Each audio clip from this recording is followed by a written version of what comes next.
I think we're recording. Maybe. Yeah, we are. It says recording. All right. So here we go. So you guys know that we have our articles, however many there are. I think there's 23, right? Something like that. Um, and so now what we have to do, we have 2 steps left in your study. So we have to rate the quality of the studies, and we have to calculate effect sizes for individual studies, or unless they report them, and then the overall effect size for the whole group of studies. So what does that mean? That means that, that I don't know how to click to the next slide. Come on. Serious? Oh, all right. So if we go all the way back to the purpose of our study, right? So what we want to know is, are there social skills interventions that are effective for kids with ADHD? Or bigger than that, is social skills training effective for students with ADHD, right? So there's individual trainings underneath the broad umbrella of social skills training, right? So can you tell me some of the ones that you found? The names of the social skills training?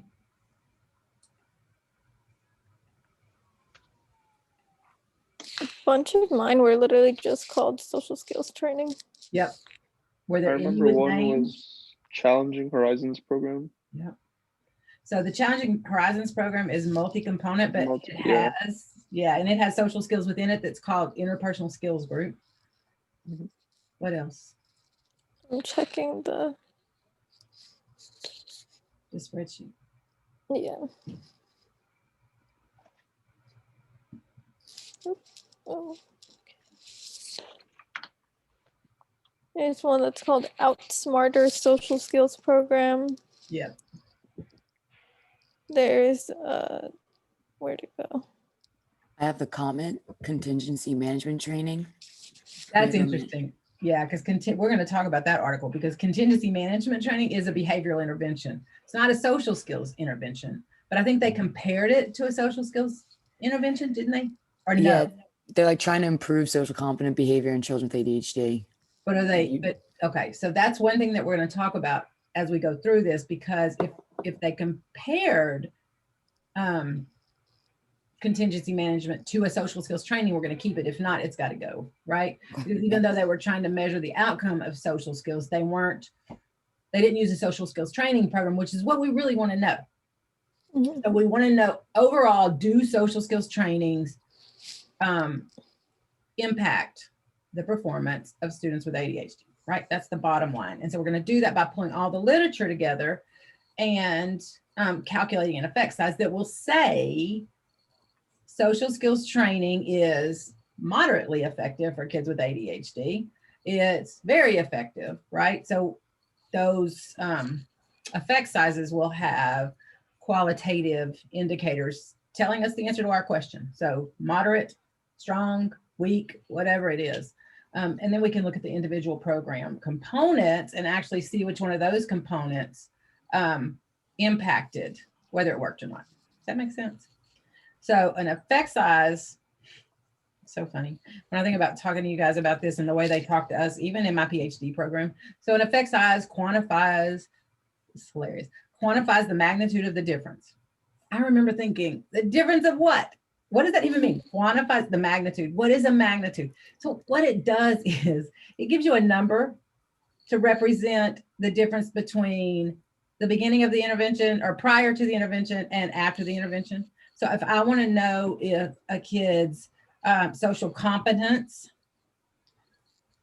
increased because of the study, then I'm going to do a pre-test and a post-test, for example, and I'm going to look at the difference between, and it just says, it's just a number that says it was either it made a strong difference, it made a moderate difference. That's the quantifying component. And they do that statistically.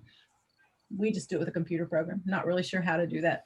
I do to some degree, but we're just interested in what the number is and what it means. Does that make sense? If you're really interested in the stats, you can read about how to calculate that effect size and what it means. You will know how to calculate it, but knowing what the components mean or not is not always important to me. It's more about what is the number and was it effective?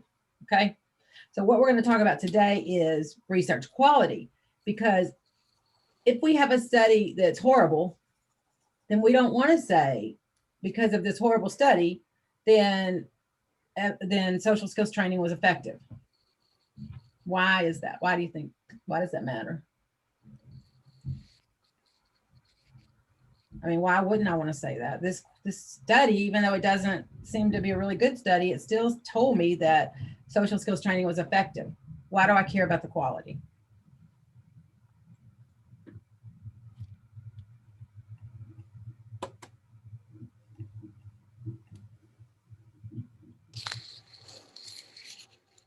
If it's a bad quality study, it won't reflect like real results. It'll reflect the work that they put in. And if the work isn't as good, then the results will just not be accurate.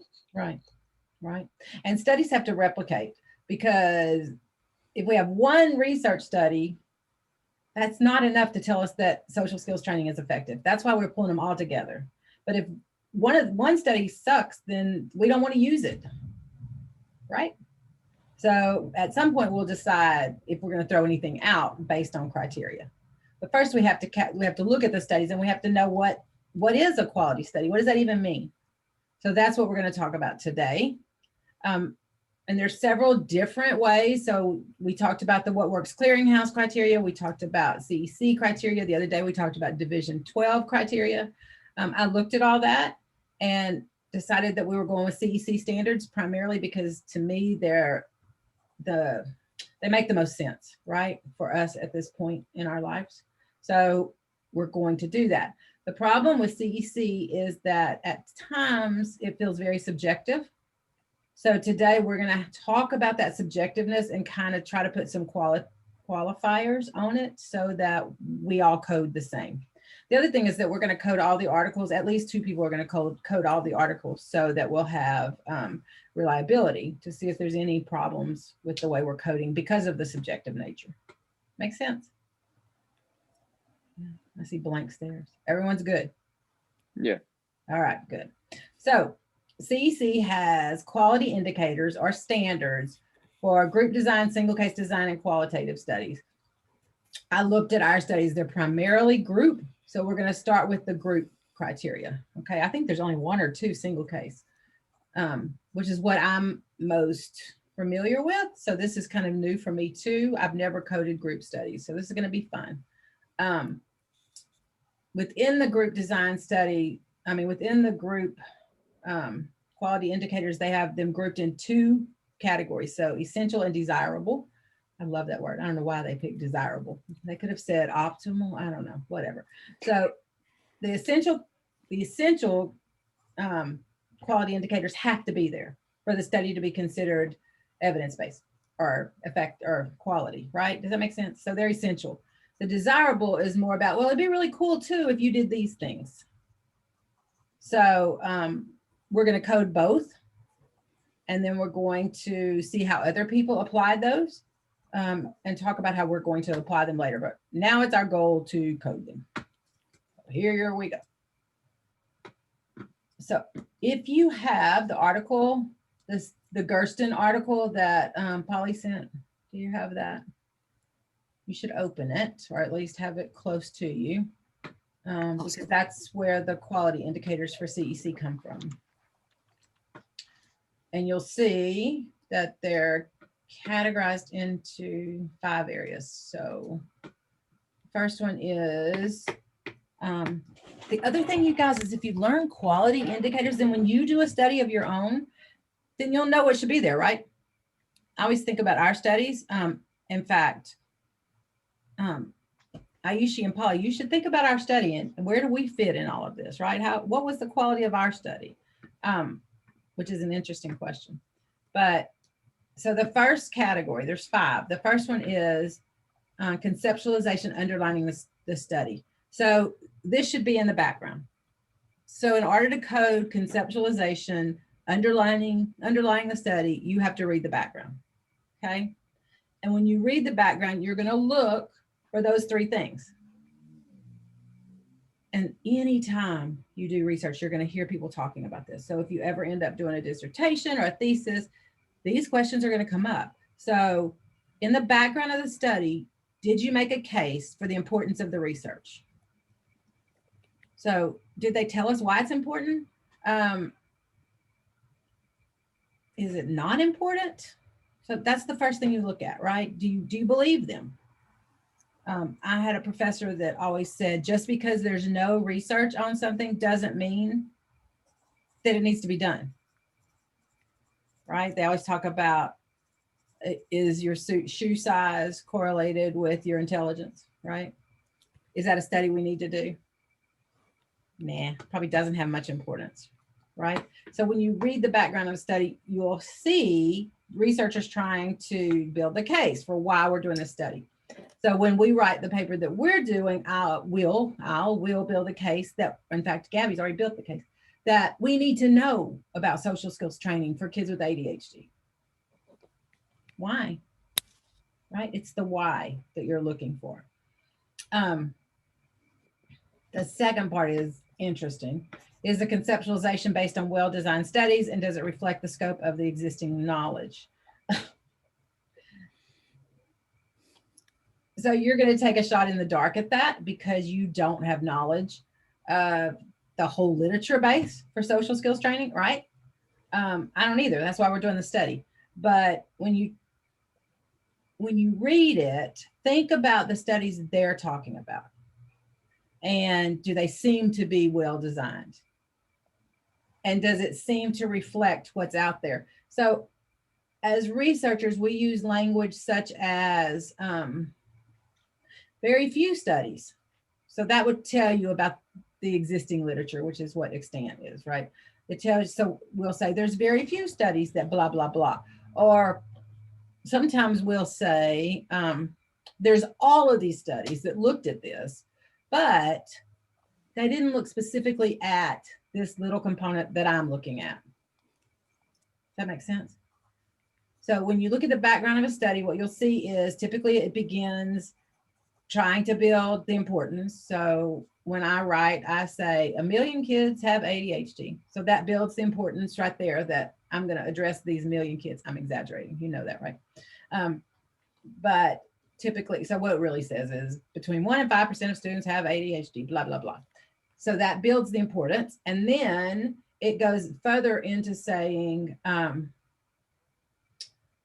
so if I was doing self-management training, for example, I would say, prior research has looked at the effects of self-management training on kids with ADHD. And this is what they found.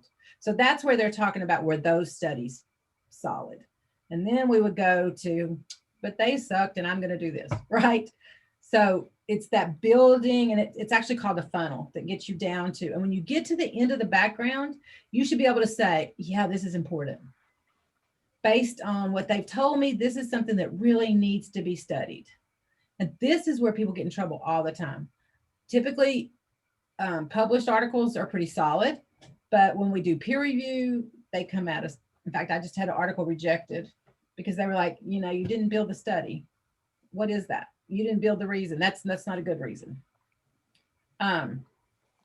So think about that. So that's the first part. The next question. So if I was you guys and I was taking notes on this, Gabby, I would say for the first quality indicator, I would look at the background of the study. So that's important. You know, it's in the background. The second thing is I would say that I'm going to look at the purpose, right? What's the purpose of the study? Did they build the case for the purpose? And that would just be that. So I'm going to look at, and then I'm going to look at the literature that they talk about. Do they talk about solid literature? That doesn't mean go look at the studies. That just means in your mind, did they tell you enough for you to know that the prior literature was solid, that it was effective or good research? I'm trying to think of words that aren't good. Does that make sense? And then look at the research questions. So do the research questions tie back to what they're talking about? And are they clear? When you read the research question, can you tell what they really want to know? So is it tied to this whole story they've built in the background? And do they make sense? And then it says, are valid arguments made supporting the nature of the intervention in the comparison group?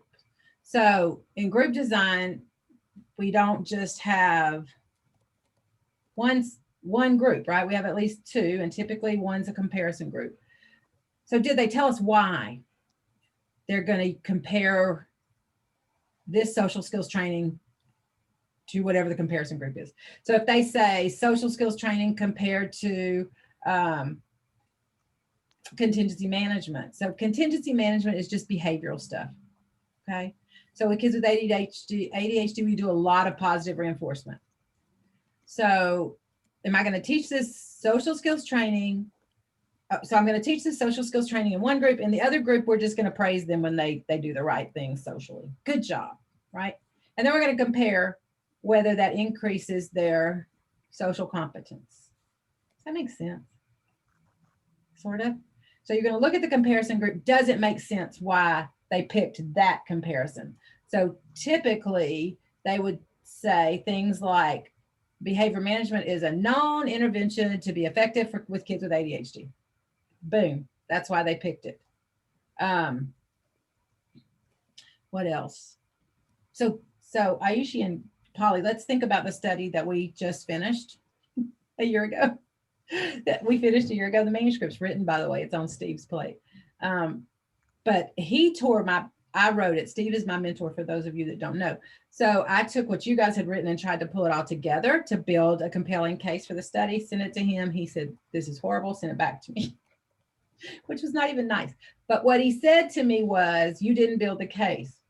So we compared 4 interventions or strategies with kids with ADHD in that study. So we had to build the case for why we wanted each one of those to be part of the study. Does that make sense? And apparently he didn't think I had done that well enough, which was true. What he really wanted to say was, why did you pick these 4? Because really we picked them because we thought they were fun, right? But so I had to build the case that these are common in practice. People are overusing one of them, I think. Those kinds of things. So that's where the comparison group, where that comparison comes in. Does that make sense? Sort of. Okay. Yeah. So before we move on to the others, we're going to try to do this one. And I'm going to stop sharing. Am I going to stop sharing? No. Okay. So Polly, what was the study I sent you guys last night? At a last minute. It was good. It's called Comparative Effects of Emotion Management Training and Social Skills Training in Korean Children with ADHD. Can you put a link to that in the chat? Yes. I can do it. See, this is how I get in trouble. I can't get to the chat if I'm sharing. I guess I could find it my own self. Let me try to download it instead. I have it downloaded, but I don't think. Oh, I could put it in the chat for us. Okay, great. Somebody stick it in the chat. Let me see if I can find my email. I got it. Got it? We both I got just it. can't get because shoot, and I can't get to, oh yeah, I can.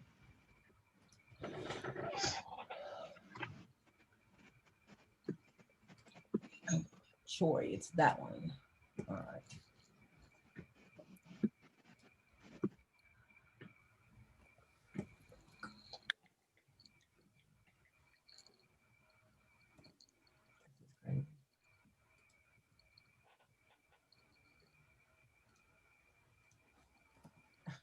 There it is.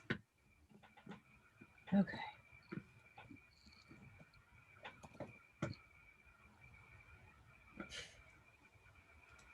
I don't think Max or Judy friendly, just saying. Why did it just open when I told it?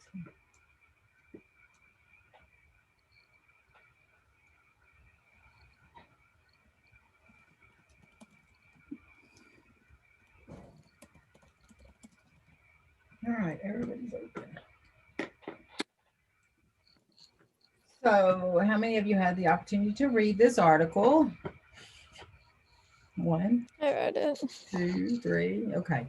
So let's briefly, if you open the article, let me talk you through the background. You've already read it, but let's just talk through it a bit. So the name was Comparative Effects of Emotional Management Training and Social Skills Training. So that tells you of emotion management. So that tells you what two strategies do they compare? Just by the title. Emotion management training and social skills training. Right. So when it says to look at the comparison condition, who knows which one is the comparison condition, right?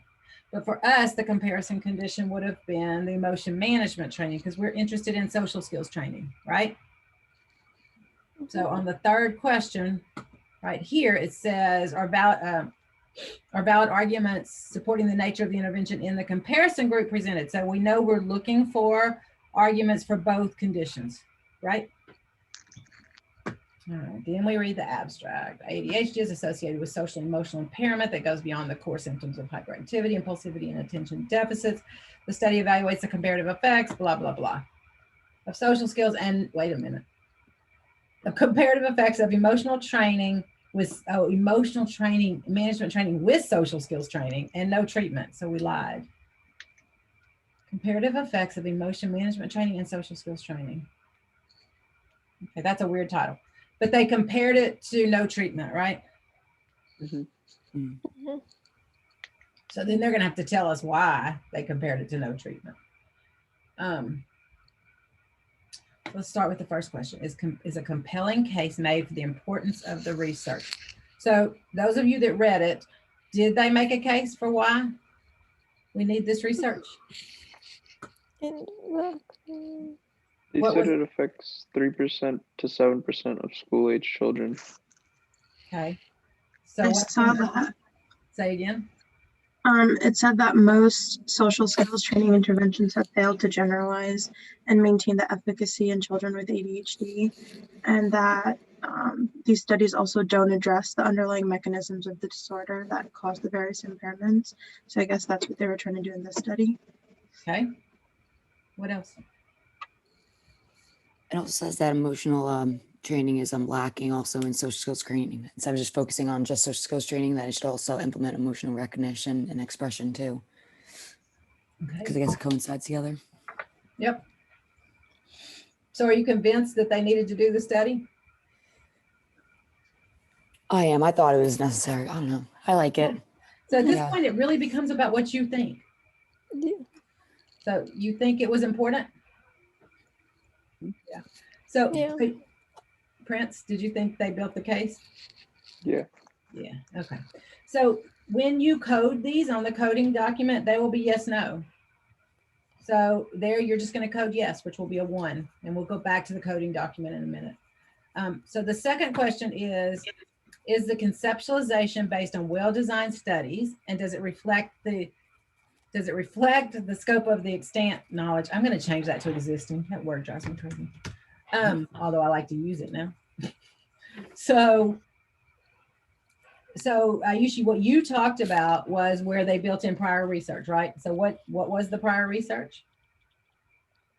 It said that Yeah, go ahead. Sorry. It said that social skills interventions failed to generalize and maintain efficacy in children with ADHD, and that they didn't address the underlying mechanisms of the disorder. Exactly. So how many studies did they talk about in the background? A lot, a decent amount. Yeah. A lot. Mhm. Okay. So you feel like they built the case, or that think they so. used, not built the case. You feel like they used well-designed studies in the Mhm. scope of the literature? Yeah, That's they're a mostly up hard to one. date too. They're not like Yeah. really far. That's a hard one because you don't know what the research was. Do they talk about like what they were? For example, I mean, sometimes, go ahead, Holly. For each thing that we were just talking about, they cite a different study. Okay. So So, they're, yeah, but they didn't tell us about those studies, yeah. which we typically don't unless it's a dissertation. So if you read a dissertation, you're going to see these long paragraphs where they describe each study, which is really boring. but what you get in research that's published is a synthesis. So, so if you were an expert in this field and you were reviewing this, you would know whether that's everything that's out there, right? We don't, I don't, you don't. So we have to just go with our opinion and say yes, because it feels like they did. I know some of the like hoses big, and you'll recognize some, after you've done this, you'll start recognizing names of people and you'll know their research, right? Even after you've done this study, when you get done, you're going to be like, oh, Betsy Hosa, we know her, Yeah. right? Barkley too. Yeah. Russ Barkley. Yeah, I don't like his research, but Rob. yes, he's out there. He's big. But yeah, people like his research, Gabby. I'm just giving him a hard time. So yeah, so then you're going to say yes. I'm going to put those, I put those in 2 different columns. So you're going to go yes, yes. Okay, so then it talks about, I don't remember talking about this. If an innovative approach is proposed, is it based on sound conceptualization? This means if we're going to do some weird stuff, then in the background, we defend the weird stuff we're going to do, research design wise. So for example, there's an effect size that we use to calculate in our studies that's not common. So there's a paragraph supporting that effect size. So the only way you're going to know how to answer that question is if they do it. So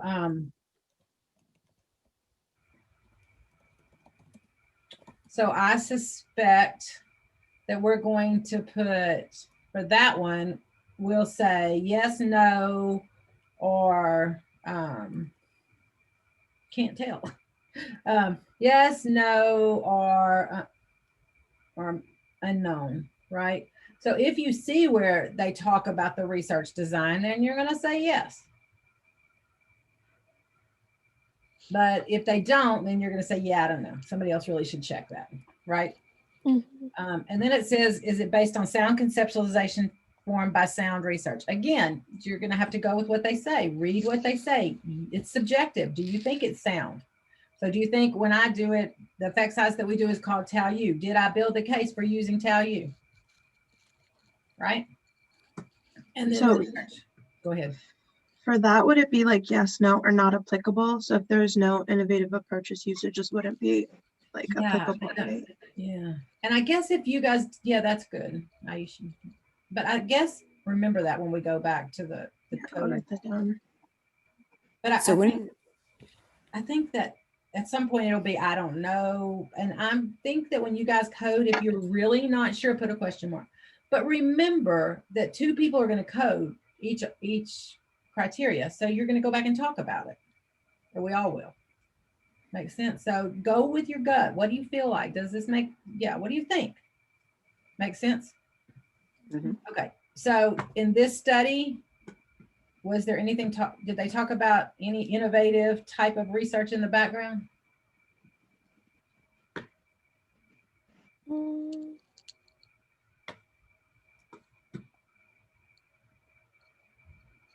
I'm a little stuck, Dr. Edge, for a second. So if it's innovative approach, wouldn't that kind of be pretty much everything that's kind of like published then? No, they're talking about design. Oh, They're talking about design. Again, like, so if I'm going to, like if I'm going to use tau u, or if I'm going to, I'm trying to think of something that might be innovative. Well, okay, so in our paper, we compared, I always say I. Understand that when I say I, it's all of us. We compared 4 conditions, right? So I had to talk about a little bit about comparing 4 conditions as opposed to only comparing 2. So that was kind of innovative. It's usually something statistical or some different design, the way they randomized or something.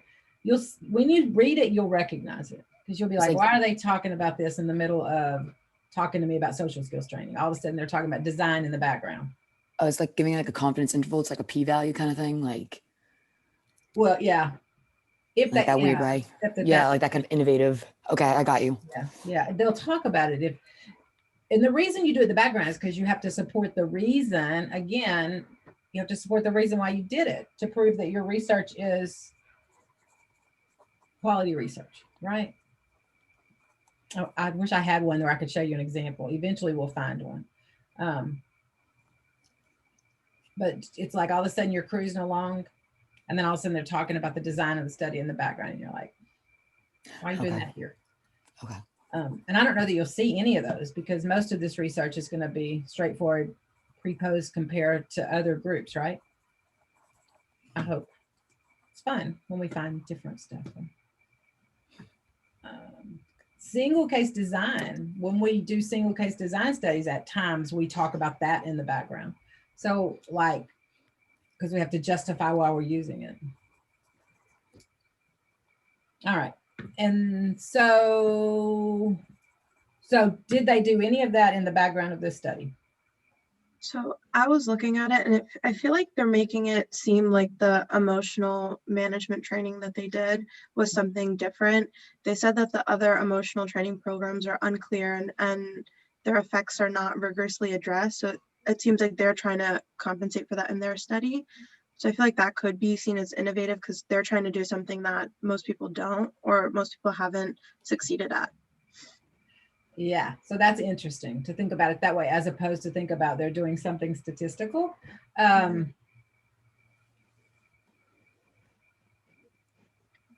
It also says the social skills training hasn't been included as a part of therapy for ADHD in Korea. So that could be innovative too. Yeah. I'm wondering if we should put a column after the yes, no, where you say, like, what did you find to be innovative? Because a lot of times what you're saying now kind of goes back to question one. They had to build the need for the study. But maybe you're right, Gabby. Maybe they're always talking about, and we're always talking about innovation because that's what we do, right? This innovative research, blah, blah, blah. I wonder if we look at the Gersten article, what they said about this part. Let me see.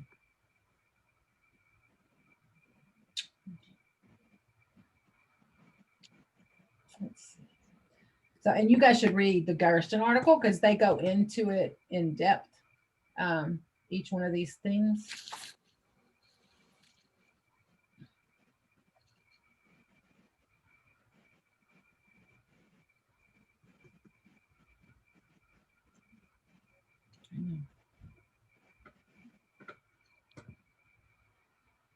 It's on page 151 if anyone needs it.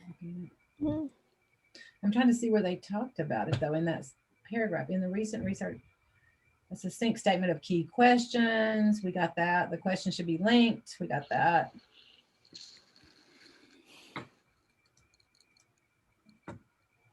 Innovative. It's the second one, so it's before the questions. Wait, it says that the indicator, it says the conceptualization of the research study based on findings of studies that reflect the current scope of existing knowledge, or if an innovative approach is proposed, it's based on sound conceptualization. So is it like has to be one or the other? It could be both, but that's an interesting thing. Where does it say that? What page? 153 in the italics. Conceptualization of the research study is based on the findings of rigorously designed studies that reflect the current scope of the existing knowledge, including the findings of seminal studies, or, you're right, if an innovative approach is proposed, it is based on sound conceptualization as rooted in sound research. Well, that's interesting. So we should go back and make this or.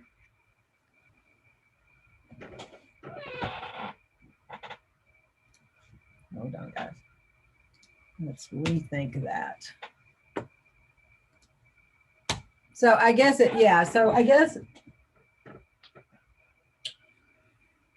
yeah. So what that would look like is, hold on.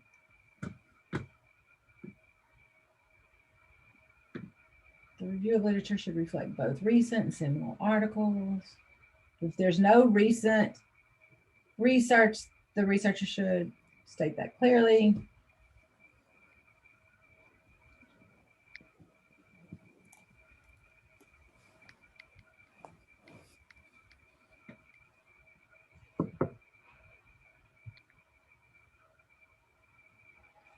So I think the innovative approach is like if there isn't like that much research. Yeah.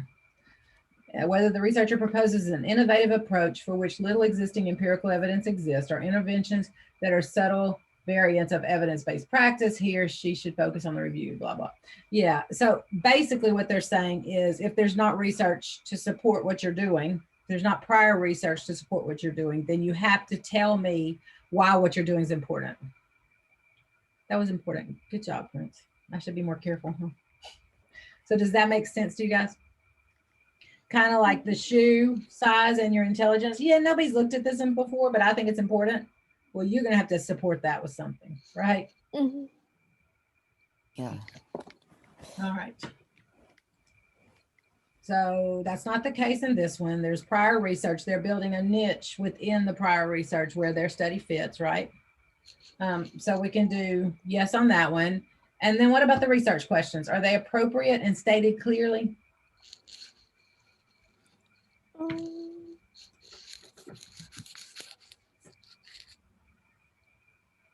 Yes. What page are they on? It's on 139 for the Chuen Lee. Yeah. The ending paragraph usually tells the purpose and like the question for the research. The study is a randomized control trial that investigates the effectiveness of emotional management training on children with ADHD, which is based on emotional intelligence model in the comparison of social skills training and waitlist groups. We expected the expected that, well, I can read that focusing on emotion recognition and expression instead of merely focusing on social skills would enhance the emotion identification and expression. Specifically, it was hypothesized that an intervention that incorporates EMT would be associated with significant improvements in emotion recognition and emotion expression compared with an intervention that incorporates social skills training or waitlist control. So, where are the research questions?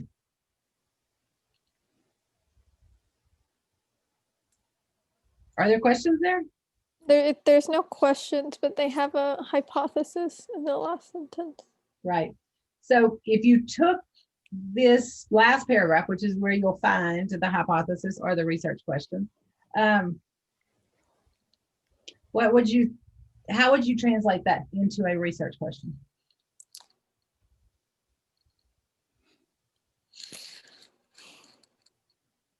So start with that investigates the effectiveness of emotion management, blah, blah, blah. Along with social skills training would enhance the emotion identification and expression among children with ADHD. Okay. So if I was going to do it, I would say, what's the effectiveness of emotional management training on children with ADHD, period. So effectiveness. So so is it clear, even though it's a hypothesis, not a research question, is it clear and is it clear? Yes. Yes. Yeah. And then are valid arguments supporting the nature of the interventions in the comparison group presented? That's interesting. So what is the comparison group in this case? Social skills training and control. The waitlist Do group. they have 3 groups or do they have 2? It's not clear to me. They have 3. They have 3. They have 3. So they have social Mhm. skills training, then they have social skills training plus whatever emotional training, whatever it is. And then they have a control group. Yeah. So did they build the case for each one of those?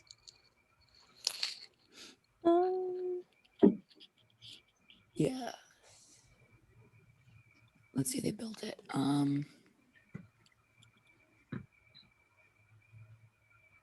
So did they build the case for socials to compare it to plain social skills training?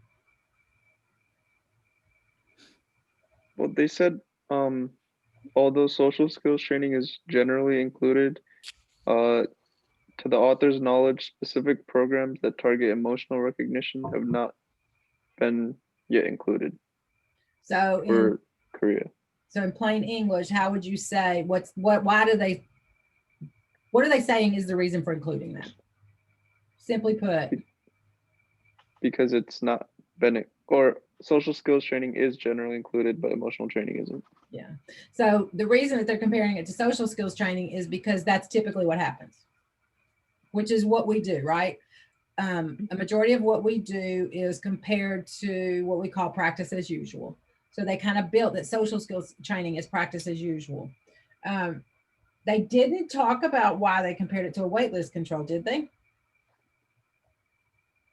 Which is a control group that's getting nothing, right? Waitlist means you sit over there and do whatever's happening in your school, and then we're going to come back and bring you in. But did they talk? Can you tell why it's important to do that? I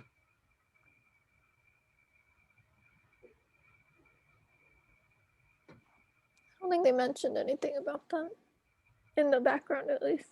Yeah, I don't think so either. The reason would be that typically kids don't get social skills training. But do they mention that?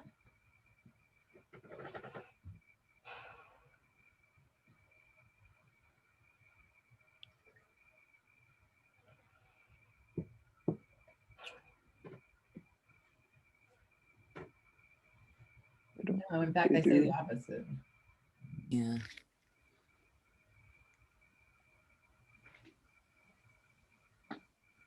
All right, let's go to Gersten and see what he says.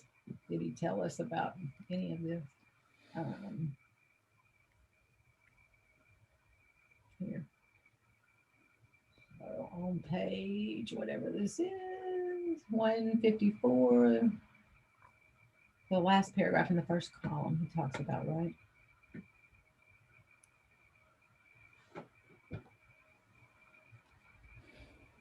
So he says the most common is describing an innovative approach to a traditional one, which is what we're dealing with.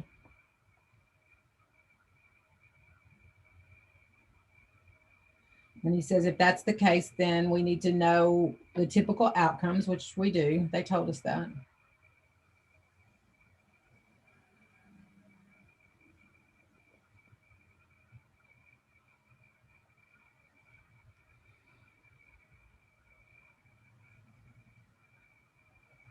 These would be the only instances where no treatment comparison would be. Signs that are more elegant include multiple groups. That's us. Some involving subtle contrast.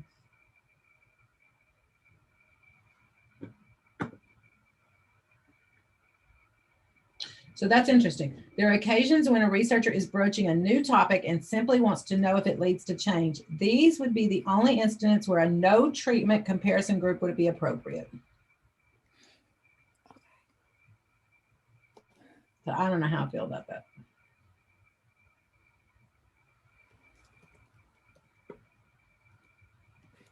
So do you feel like when he says that, he's saying that they shouldn't use a no treatment group unless it's a brand new topic? What page are you reading that on? I'm reading that on page 154.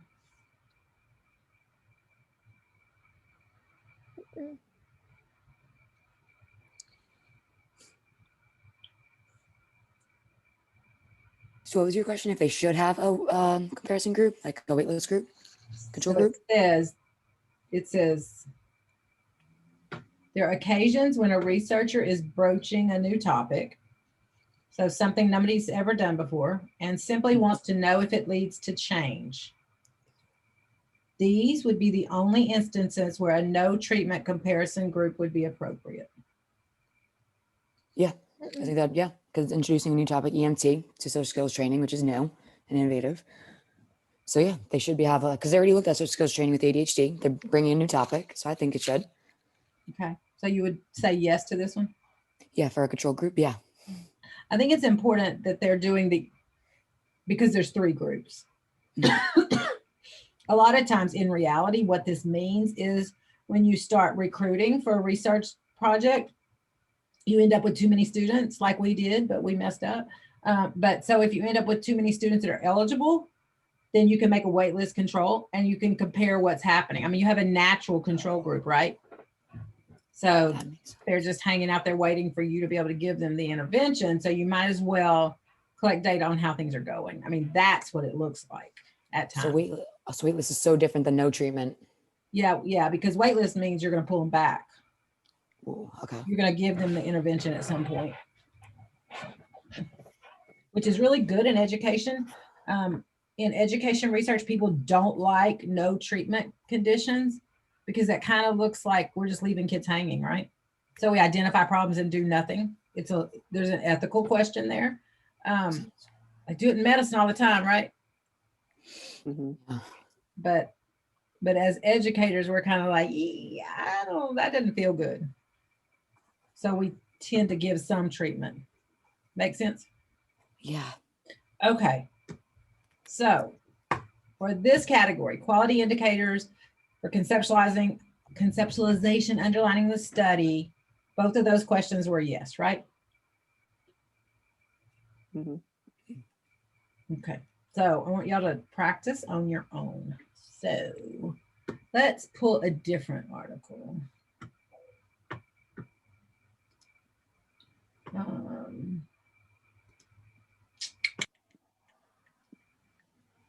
This one can go away. This is us. Find one that's clear. I love Webster Stratton, so can someone find this article? Social skills and problem solving training.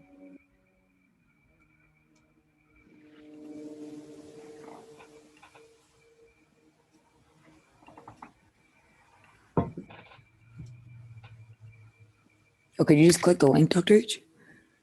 What's going to happen? It's going to take me to the library. Oh, okay. Okay. Sorry. Close your eyes. Don't watch. I can't see my password. I can put it in the chat. I have it downloaded. Of course you do.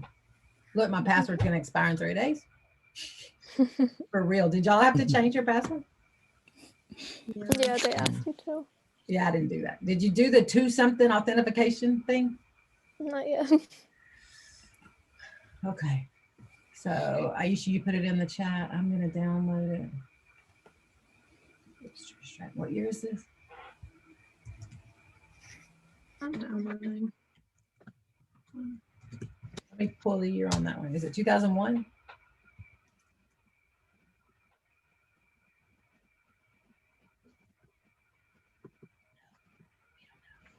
Yeah, I don't know. I'm putting 2001. That's what's in my head. Let's see if it's right. Yeah, it is 2001. There you go. All right. So now I'm going to put you in groups. And y'all are going to answer those 2 questions for this study. Or we are. I'll put me in a group too. Why not? I'm going to stop sharing. Y'all have the 2 questions? Mm-hmm. Everybody's good? You know what you're doing? Mhm. What are you doing? Not talking. Answering the 2 questions. You're answering those 2 questions based on the background of the Webster Stratton study, right? Yeah. So there's 6 of us, so we can have 3 groups. Or do you want to have 2 groups with 3 each? 2 groups of 3. Right. I should really let you do this. Did y'all know we could be live on Facebook? A little button says I can make us live on Facebook. You want to do that? Nobody's interested? Oh, come on. All right. Create 2 breakout rooms, sign automatically. Ready, set, go.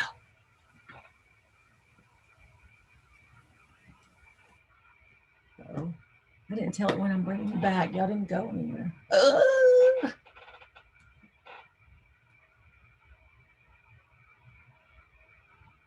Hello? Hello? Anybody in my group?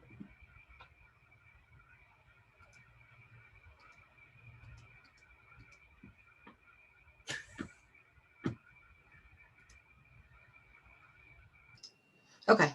What's the answer on the 2 questions? What's the first question? Somebody read it to me. Is a compelling case for the importance of the research made. And what's the answer? Yes. We said yes. Do we all agree? Yes. Yeah. All right. What's the second question? Is the conceptualization based on well-designed studies? And does it reflect the scope of existing knowledge? Or if an innovative approach is proposed, is it based on sound conceptualization formed from sound research? What's the answer? We said it was based on well-designed studies, and it does reflect existing knowledge. Okay. Everyone So are agree? there- Yep, we said the same thing. Next So s- question.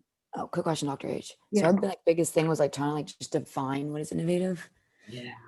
I think Me too. I think what they were trying to say is, I think they were trying to give researchers an out if you're talking about something that's never been done before. Because everything that we do is innovative, or we wouldn't do it, right? That's who we are.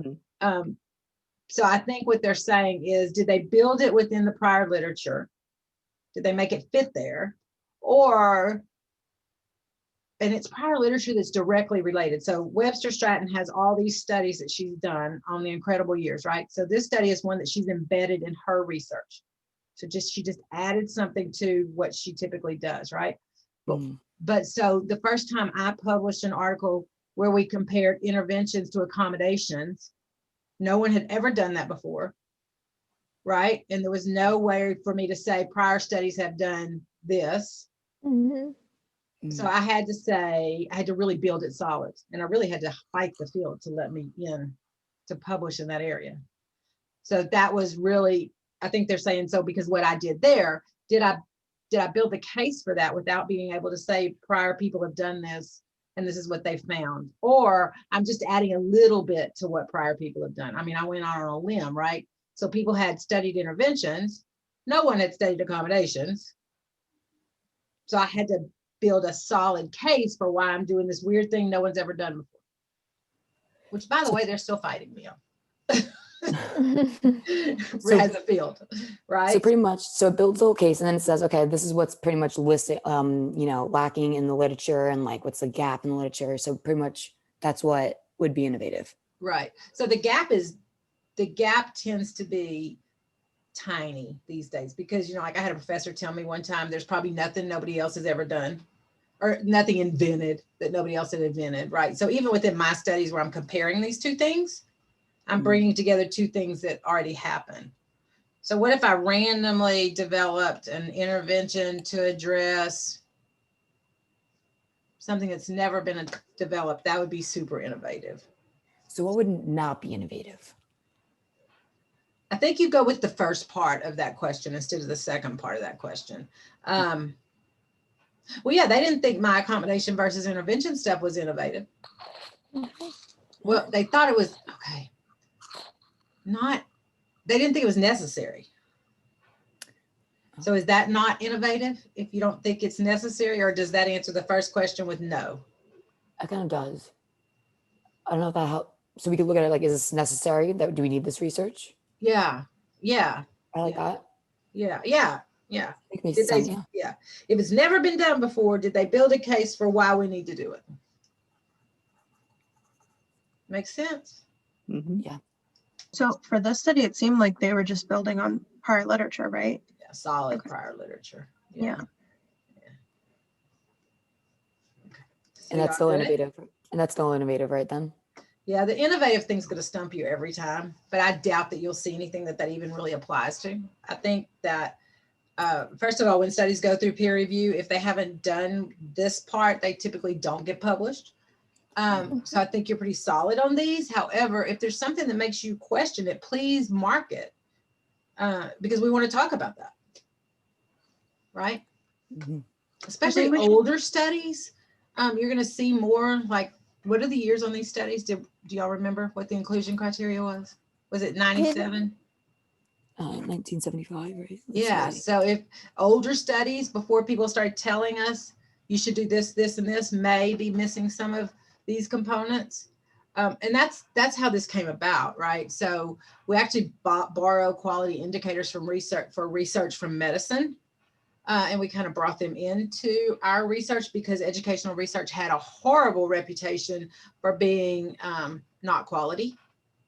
primarily because we work in messy environments, right? So let's think about the study that we did where we changed the intervention the first week, right?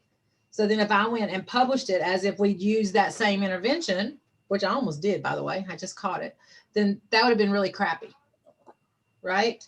But things happen in real life different than they happen in labs, right? Because you can't control all of the external stuff. So we have to be super careful in research not to publish crap is the bottom line. Yeah, this is being recorded, right? I mean, because, yeah. Does that make sense? So, yeah. So some of the older studies, sometimes we find things missing, which is not really their fault. Nobody had said you have to do these things. But we have to point that out before we use it to establish an evidence base. Right? Okay. All right, let's do the next category.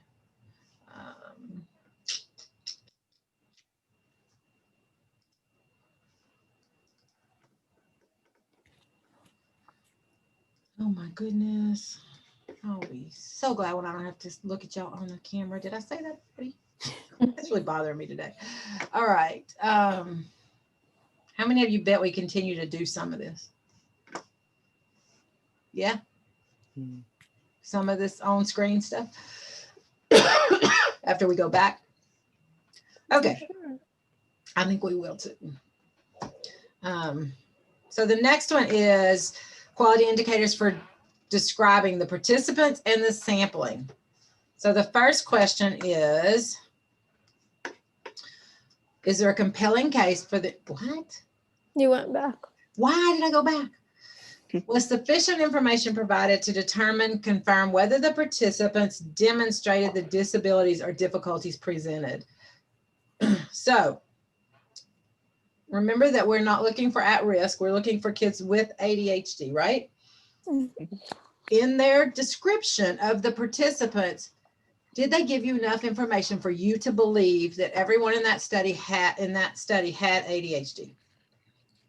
So as a field of ADHD, what we want people to do is to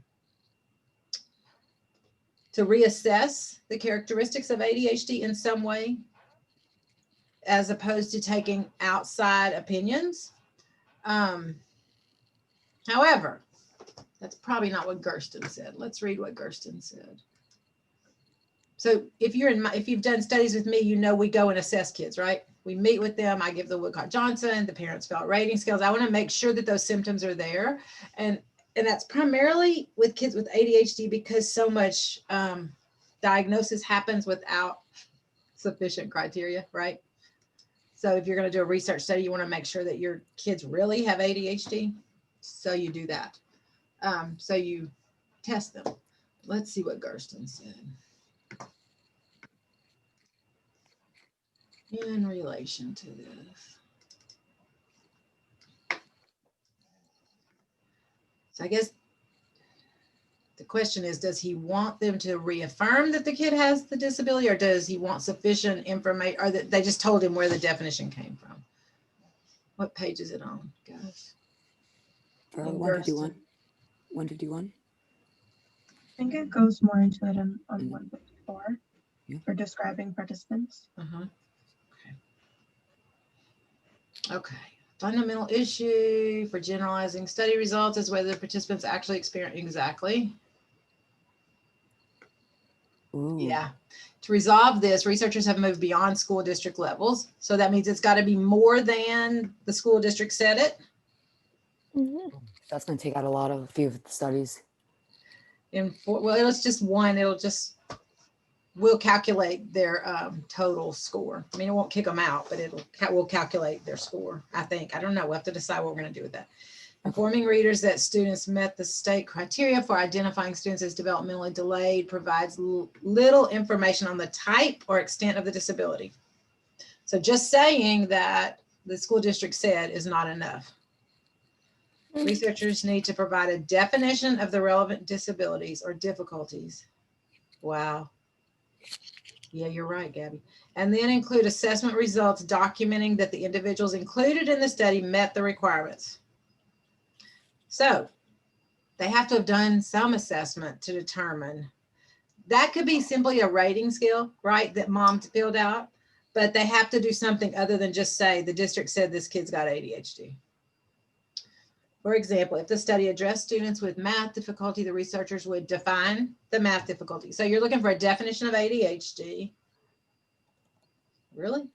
And document that the participant in the study met those criteria. So they have to give the criteria and they have to show that the participant met those criteria. Wow. We recommend that the researchers attempt to link their definition to those in the current literature. That's probably done.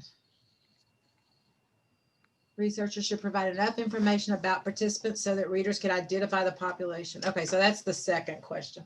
Okay, so we're looking that for, did they confirm the diagnosis in some way? Okay, that's the first one. The second question was, were appropriate procedures used to increase the likelihood that relevant characteristics of participants in the sample were comparable across conditions? So whatever they did to determine that the treatment group had ADHD, they had to do the same thing for the comparison group. And they had to do an analysis to make sure those groups were the same. So typically we do a chi-square analysis to make sure that the groups were identical, or if they weren't, so if it's random, sometimes they're not identical, right? So if it's random, then you have to do other stats to make them comparable. Typically, they'll give you information that shows that the groups were the same. So for example, in our study, we did IQ, we did, I can't remember what else. I think we compared on IQ, reading on the WJ, and symptoms of ADHD, symptoms of hyperactivity, symptoms of inattention. So I did an analysis to compare those groups. Actually, Muzz did it, to prove that we were comparing the same kind of kids, right? Because if I have one group that's full of kids with inattention, and then the comparison group are all hyper but don't have problems with attention, then that's not equal comparison, right? That's comparing apples to oranges. Mm-hmm. That is so funny how I've heard people say that so many times it didn't make sense to me as a student, and I just really saw it. Do y'all see it? Do you? Are you lying to me? I mean, you can't compare different things, right? I guess it makes sense because we did the study. Okay, so that's what that means, I think. Let's see what Gersten said. Group differences on salient variables must also be presented. Given the issues previously discussed on participant selection, comparability of groups on key demographics must be examined, both to describe the participants as well as to use in later analysis. It's also the researcher's responsibility to document sample comparability at pretest. So that's when we did it, right? So I looked at our students before we started the work to make sure everybody's on the same page. And that's statistically group-wise on the same page. So if we looked at the group of kids that we had, were they all the same? No, they were all goofy, right? Everybody has, I mean, because ADHD is a heterogeneous disability. Everybody has different characteristics, but as a group, did their means look the same on inattention? Did their means look the same on hyperactivity? Which they did. Let's see if they say, demonstrating such comparability eliminates the possibility that study effects were because of pre-existing differences. The optimal method for assigning participants to study conditions is through random assignment, although in some situations this is impossible. It is then the researcher's responsibility to describe how participants were assigned to the study, which we did. Oh, is that this one? Just the next one. Yeah. Okay, so the second question is, were appropriate procedures used to increase the likelihood that relevant characteristics of participants in the sample were comparable? Okay, the other thing would be look at the randomization. Make sure they described how the kids were randomized, right?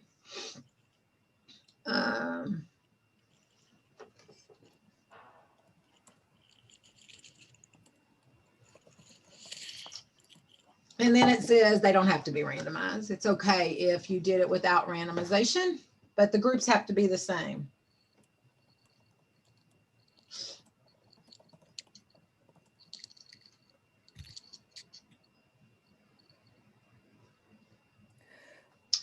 Interesting. So I have a They're all question about legitimate. Huh? So like, let's say if we have actually, nah, never mind. I want to add to this criteria because he says, so he talks about, did they describe randomization? So we need to add that. Let me unshare. Let me unpresent. How do I unpresent? Just like that, right? So for multiple use, wait, no, I'm not outcome measures yet.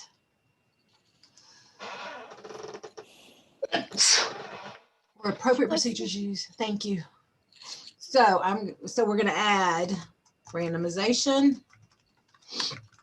And we're also going to add power analysis. So what you're looking for is just, did they describe the randomization and did they do a power analysis? It says they may need to be, so that doesn't have to be there, but we want to see it, I think. That may be a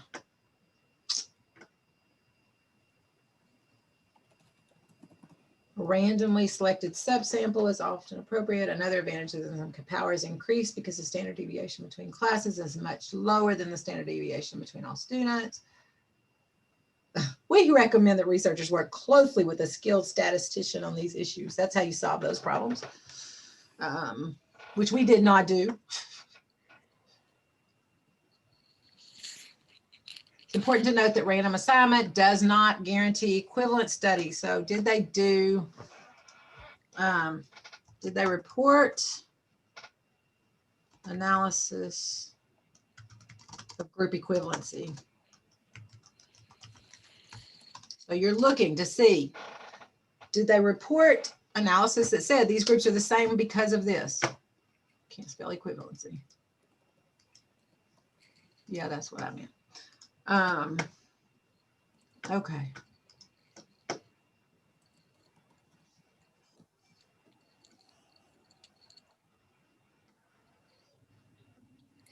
That's interesting too, because it talks about attrition. And I don't have that on here. Why do I not have that as a, hold on. They did have attrition on there. Huh? I thought you did have attrition on there. I thought so too, but, oh, it's because those are essential. Oh no, hold on. Quality indicators for implementation of intervention.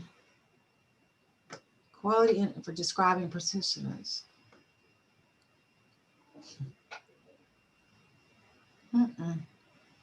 You had that slide, Dr. H. I remember seeing it there. That's interesting, yo. I thought I had it too. But we're adding it. Just because he discusses it, but he doesn't.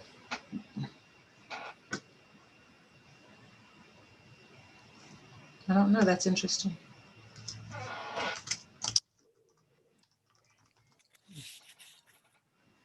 Differential attrition among intervention groups of severe overall. So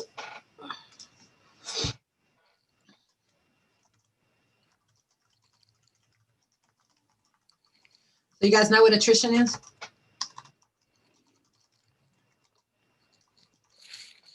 What's attrition? When someone drops out of a study. Someone drops out of the study, yeah. Mhm. So did they report the attrition for each group? So if I match groups at pre-test, right? And I'm like, good, we're good to go. And then we lose 5 kids. It's not likely that they're still going to be equivalent, right? So you want to make sure that they reported attrition, which they probably did.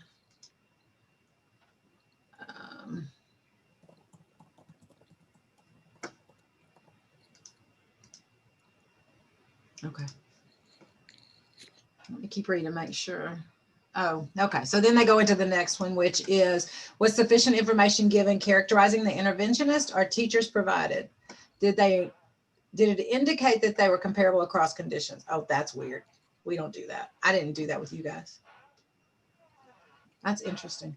So what that says is, wow, nobody's ever called me out on that either.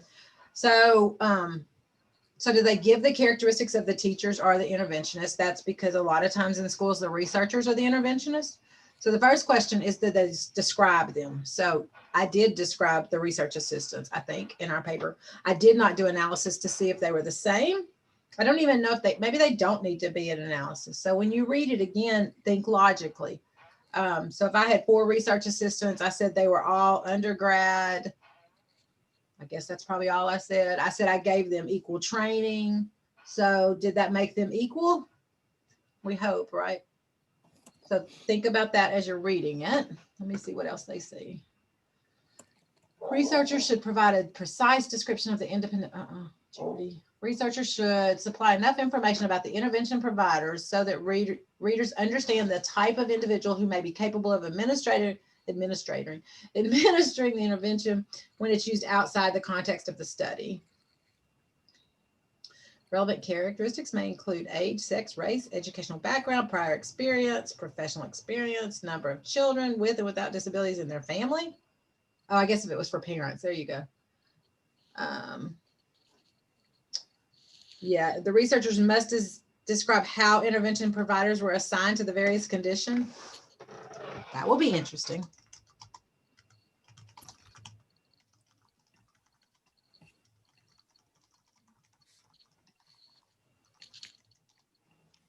Does that mean like how they were assigned to like each group of students? Yeah. So like, yeah. So like in our study, we had 4 conditions and we had 4 researchers, let's say, and they all went to an individual condition. They never left those conditions. So I guess I should have said that I randomly assigned you guys to the conditions, although, is that what happened? Or did y'all choose your intervention? I don't remember. But yeah, that's what that would look like.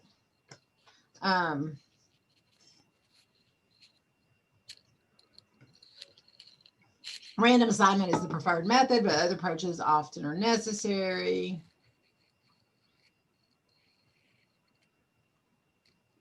The burden is on researchers to describe assignment methods and when random assignment or counterbalancing is not employed to provide a rationale for how. So if they say, yeah, they have to say how. So did they say how they were assigned and provide a rationale for that assignment? That's going to be fun to see. Comparability of interventionists across conditions should be documented, regardless of whether random assignment was used. That is interesting, you guys. Okay. So basically, this is what we're looking for here. Did they describe the participants well enough for you to replicate it? Okay. So think about that while you're reading the description of the participants. Could you do the exact same thing that they did? Could you go into a research study and do what they did? Did they give you enough information for how they selected the participants, what the criteria was, all of that stuff, okay? The second one is, and how did they decide if they had ADHD? So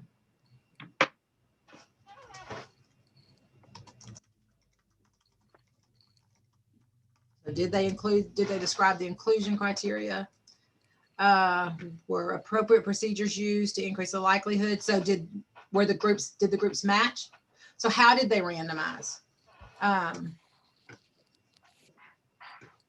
So did they describe randomization? Could you randomize a group of kids or participants the same way they did? Okay. Did they report the analysis of group equivalency? How did they make sure that their groups were the same? Did they do a power analysis? We didn't do that, I don't think.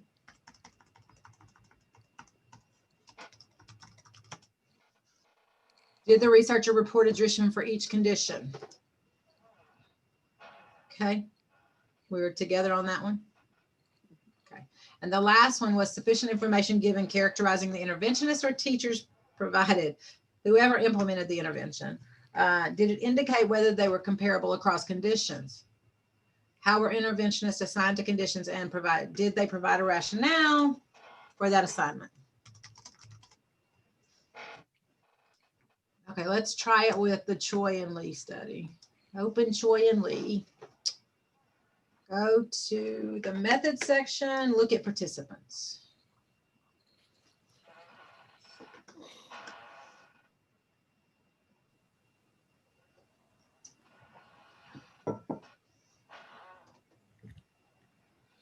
Read it, and then we'll talk about it.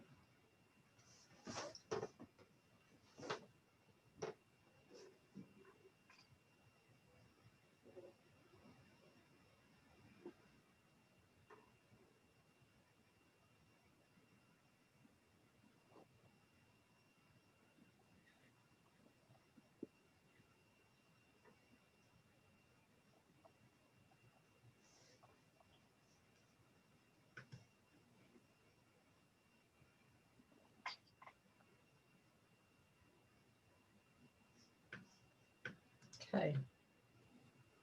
Tell me when you're ready to talk about that first paragraph.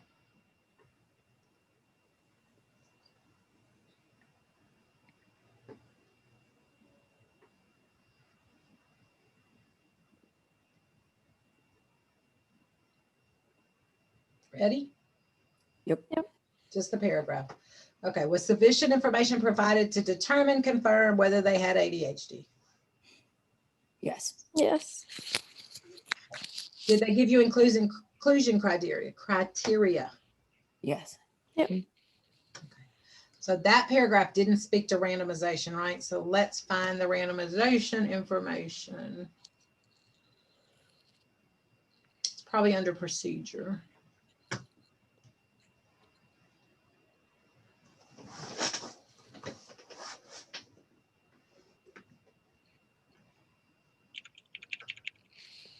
It says they were randomly assigned to either one of three conditions, EMT, SST, or WL control groups. Okay. So did they tell us how they did that? No. It just says that groups of 5 children were taken from a name list and something about Groups of what? Groups of 5 children were taken from a name list. Okay. That's pretty much it. And they were randomly assigned to one of three conditions, and it doesn't say how. So no, I don't like the way they did that. So Randomized was performed using sampling in blocks of 5. sorry. So naming groups of 5 children take from a name of list. This information was given to the research assistant in written form. Oh, never mind. I thought it was gonna be like a randomly picked from a hat thing. After the first, where are y'all finding that? What you're talking about? This is on page 140 on the Under procedures. like the last paragraph on the bottom of the left column. Okay. After the first round of treatment. No. So they assigned, what did they do? So they assigned them to one of three group randomly. So we're going to just assume that they did that effectively, even though we know they didn't tell us how. So we're not going to use that. Like sampling blocks, like what? After the first round of treatment, the waitlist control group and the newly selected children were pooled and then randomly assigned. So they're just telling you the randomization was performed. Wait a minute. Randomization was performed using sampling in blocks of 5. No, because all they're doing is telling us that they took 5 kids and randomized them. But how'd you do that?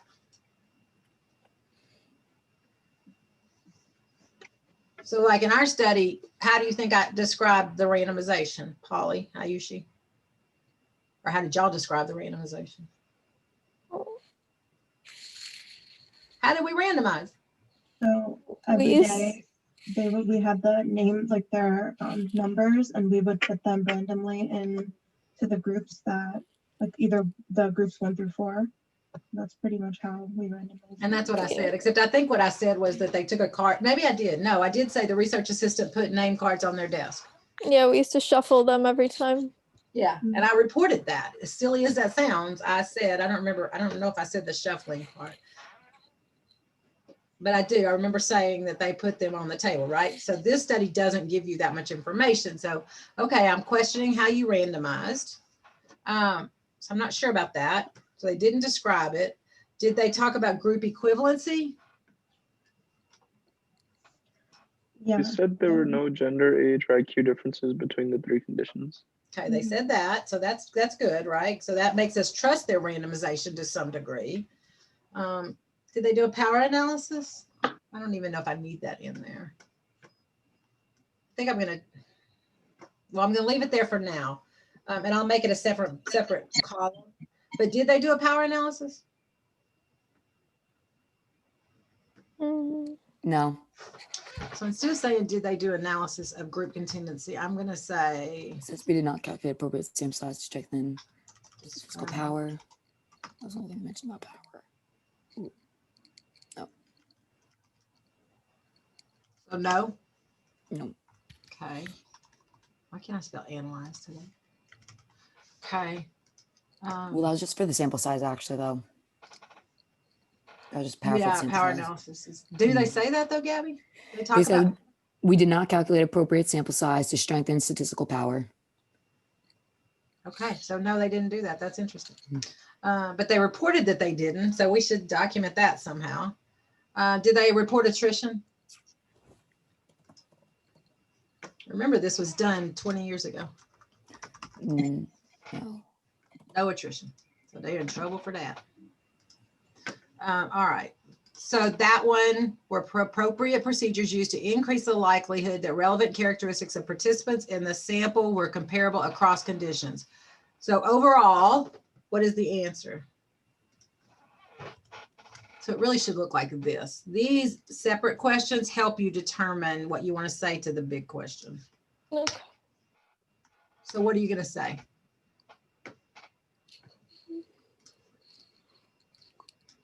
Yes or no? Yes. You say yes? Okay.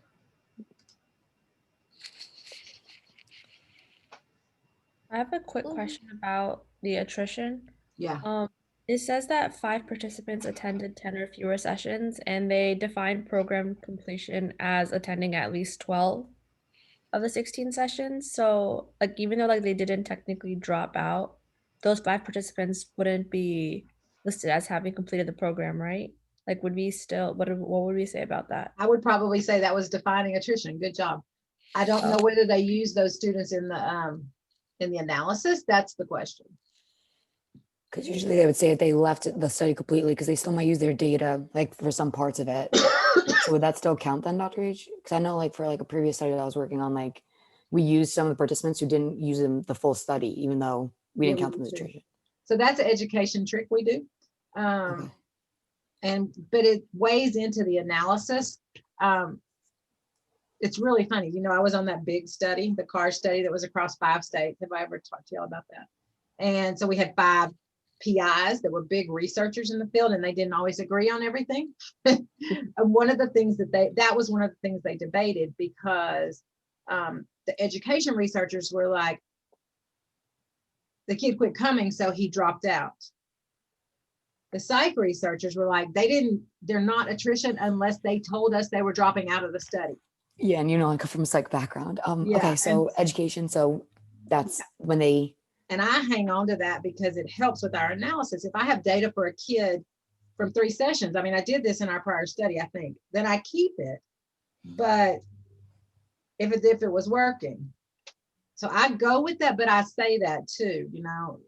I can't remember how we word it, but so what you just read to me was kind of like, this is sort of attrition, but it's not. So I think it's acceptable. I would go with that. Okay, so going forward, so we're all in the same. So that would be count. I like how you found that. First of all, good job. And then so that would be counted as attrition then. Exactly. Yes. Absolutely. Yeah. Maybe.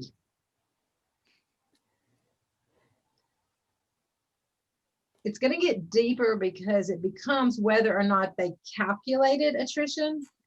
So, but yes, mark it yes for now. There will be things that we'll talk about as we code. That will become one of them, I think. Because there's a certain, like 30% is the most attrition you can have or something. I forgot the whole number. Yeah, we'll find it. It'll show up. Okay, so then was sufficient information given characterizing, why do you have to do this? The interventions or teachers provided. Were sufficient information given, oh, okay. So let's find that information. Did they tell us about the interventionist anywhere? Yeah, it says the interventions were led by a licensed clinical child psychologist. The same therapist administered both treatments. Co-therapists were trained on the use of the manual for EMT and SST via role play and modeling in the use of the manuals for EMT and SST. Excellent. So they had a lead, like clinical psychologist and co-therapists. Okay, so did it indicate whether they were comparable across conditions? Don't think so. Think about it, you guys, though. What else did they say? So they had a lead that was a clinical psychologist, and then he trained co-therapists. Did they describe the co-therapist? No. Just says that they were trained. And what they were How were trained in. interventions assigned to conditions, and did they provide a rationale for the assignment? No, they don't do that. So I guess no. The training part, though, that they described is super important. I don't know why that's not in here. Let's see what Gersten said about this.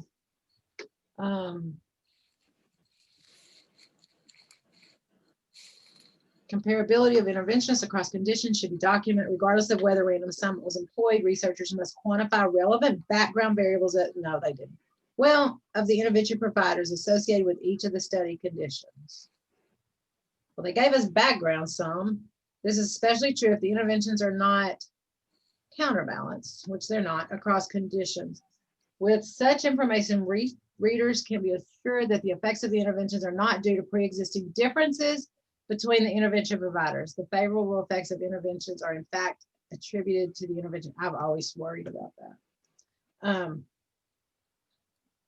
So the way we do that is with training, right? The way we try to level out anything that could impact it is training. It also says that a limitation was that the same therapist conducted both treatment programs. Oh, so that therapist really did it. He just had people under him. So I don't know. I guess they were the same, right?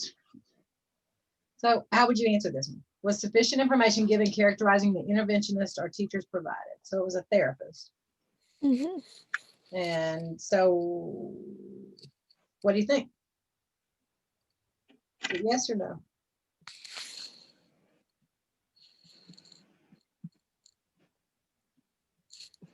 Drum roll. It's the same person. I think the answer is yes. Yeah. The same person. That's an interesting thing. Polly and I, you should talk about our study. Do you think that that impacted the effects? The difference in the people? I think it did, because some of the stuff that we would do is just like, it was, I mean, I don't think it was really subjective, but just like we used to have like a little bit of like a difference in how like disruptions were defined and stuff like that. So that could have made a difference if like two people just like defined disruptions differently. So that's a coding thing. As far as running the treatment groups, we were pretty careful. I can think of one person that probably ran her group different, but maybe not. So we sat down. I gave the directions though, right? For what was going to happen. But y'all had to give directions at your table. Yeah, about the specific interventions. But I think that since it was the same person at the same table giving the same directions every time, I think that probably Help, helped. yeah. Education research is messy. That's what they tell me when I say things like that. Okay, so you think you have a handle on this? Mhm. Okay. So I'm going to put you in groups. You're going to go back to the other study, which is what? What's the study that we're doing separate? The The Webster Stratton. Webster. Yeah. Where is that study? Where is that? My study on my computer, y'all. yes. You don't know, do you? All right. Stop sharing. Put you in the groups, and I'm gonna go get some more coffee. Okay, so what we've decided is that we're going to code our own articles. Well, that's not me, is it? And on the first two criteria, you're not going to start until tomorrow when I've cleaned it up. And Polly's going to reach out to us for when our next meeting is, which is kind of important because that's when your deadline for finishing this is. And how many studies do you each have, basically? It's varied because some of ours like got deleted because when we went over them like a second or third time, like they just didn't fit the criteria. So some of us have more than others. And if you're feeling like your workload is too big, just send me a message and I can split it up even further. We're good? Just quick question. All right, thanks for meeting on Sunday, you guys. It was fun. Did you have fun? It was fun. Prince, I need your head to go like this. Yes, Dr. Yes. Harrison, I love this stuff. Gabby does. What was your question, Anu?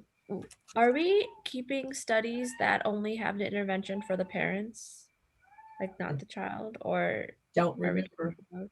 No, we're not. We're not No. keeping. Okay. Why is there one in there like that? Yeah, one of mine was a parent intervention where like they taught the parents skills like how to create situations for their child to like have. But Oh, yeah, Um, we'll take that. I know there's like a lot that we have to go through to like, Yeah. yeah. So That was a Should I good mark- question. or yeah, just that's the leave case. it? Cut it from step 4 and put it on step. Where are the ones we're getting rid of? Is it 2.0? Oh, it's step 2, right? No. Yeah. Yeah. Move it back to step 2. we've been coding so far on step 3. So But I think I moved them. I think I moved all the no's back to step 2. But somebody check. Okay. Then yeah. Because we're going to have to build the Prisma figure from step 2, right? What were you Yeah, saying? I think you should move it to step 2 because then the ones that we've like highlighted in blue, those are the ones that we're not keeping. So you can move it there and then highlight it blue. How do you move a row? Just like cut it. Just like Just cut cut. and paste. So you Yeah. select the whole row by clicking on the number of the Okay. row. Yeah. Right click, tell it delete or cut. Cut. It's Cut. cut, Don't delete and it. then you Cut. paste it on the other doc. Then go to the other one and right click and say paste. Okay. And wait, where am I? What step am I pasting it in? Step 2. Step 2. Step 2. Okay. You So- can highlight it blue. So I'm taking out the contingency training one too. Are you sure? Would you want me to keep it? Did it compare social skills to contingency training? Check and see if there was a social skills training group before you do that. Okay. If they only measured social competence as an outcome, then no. But if they compared contingency to social skills training, then yes, we keep it. Okay. We're good? Mm-hmm. Mm-hmm. All right, you guys have a good Sunday. Watch some football. Could you hang Ooh. back for a second really Yep. quick after I'm here. everyone? Yep. Bye, y'all. Bye. Bye. Bye.